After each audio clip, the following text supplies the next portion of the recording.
My name is Dr. Jeff Dech. I teach in the biology program and the environmental biology and technology program here at Nipissing University.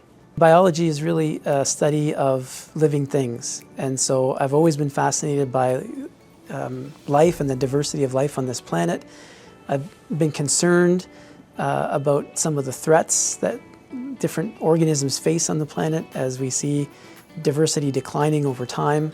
And so I've been drawn to this subject for many years because of both my fascination with sort of the evolution of life on the planet and then some of the threats that are faced by organisms. Nipissing, in the biology program, there are all kinds of opportunities to connect to various activities outside of your classes, not just research related, although we do have a thesis program where students who are in their upper fourth year will engage in a research project supervised by a faculty member. And these can be related to things like forest ecology, climate change, invasive species. So also, aside from environmental projects, there are projects that are related to human health, related to things like the genetics of aging and how certain genes influence the aging process. And so there's a whole variety of different projects that one can get engaged in relation to faculty research. So in addition to research projects, we also have an opportunity to engage in an internship. And so in this, we basically offer students a 3-credit course where some of the work they do is in a placement with a community partner who supervises them in some kind of activity related to their interests. And we have had interns in the North Bay Regional Health Center. We've had interns in veterinary clinics. We've had interns working with forest management companies. So all of these are opportunities to get some experience, in the workplace. They're not paid internships, but they are for course credit. And so they're a popular alternative for students who want to get some more real hands-on experience outside of a research project. We think the internship is actually a really good opportunity for students because it also allows for the possibility of networking. So you meet people who are in a field that is related to your desired field to work in, and this can really increase the opportunities that you might have after graduation. Just getting a sense of what the workplace is like and meeting some people who are involved in that kind of work. All of our faculty are engaged in research. All of them work in areas that either apply in the environment or in the area of human health. One vein of research that we've been working on in my lab relates to trying to understand past disturbance regimes in forests.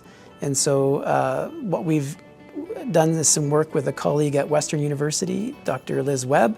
And so we collect charcoal from fires and we analyze it chemically. And from this charcoal, we're able to make some conclusions about how intensely the fire burned and what the effects of that fire would have been in terms of severity. So it's a way to reconstruct past fire severity by looking at this remnant biological legacy of the fire. Interestingly, with a biology degree, there's innumerable careers that one could pursue.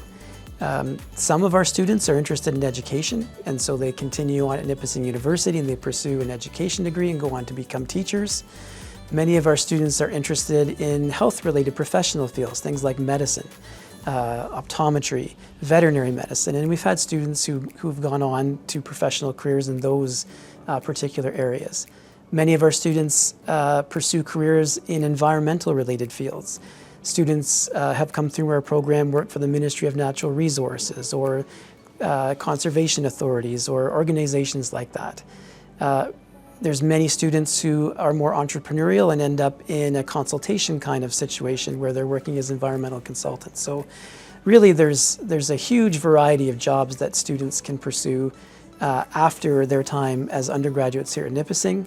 And one of those, of course, is that many go on to graduate school.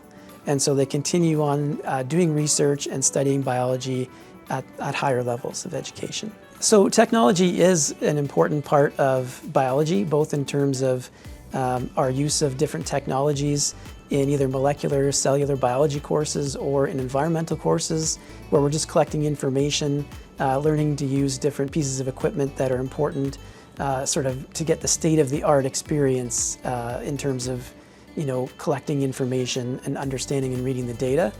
Also, as teachers, we use technology in our teaching in our classrooms to try to improve our ability to convey concepts. We use classroom response systems where students are able to log on and answer questions, to participate in polls. So technology is kind of integrated all through our activities. So I think that a real passion for biology is key. So having that interest in what you're studying and being dedicated to that is a trait that really always seems to be correlated with success. I've mentioned on many occasions that we're often outside doing laboratory activities, and so students who love being outdoors tend to thrive in the environmental type applications of our program. Students who like being in the lab, who really enjoy analytical thinking and trying to solve problems, tend to really thrive in these programs as well. Yeah, I would say it's an important decision, so get all the information that you can ahead of time. That means checking out our website, looking at our course catalog, but most importantly, if it's at all possible, come to campus and visit us. Come to open house, have a look around and see the facilities. We are situated in pristine land surrounded by forests and lakes, which really are integral to a biology program. And I think that when students get to campus and they see the opportunities here, it really changes the game for them. And so I would say, if it's at all possible, come and visit us, have a look at what we have to offer. That will really help you make a good decision.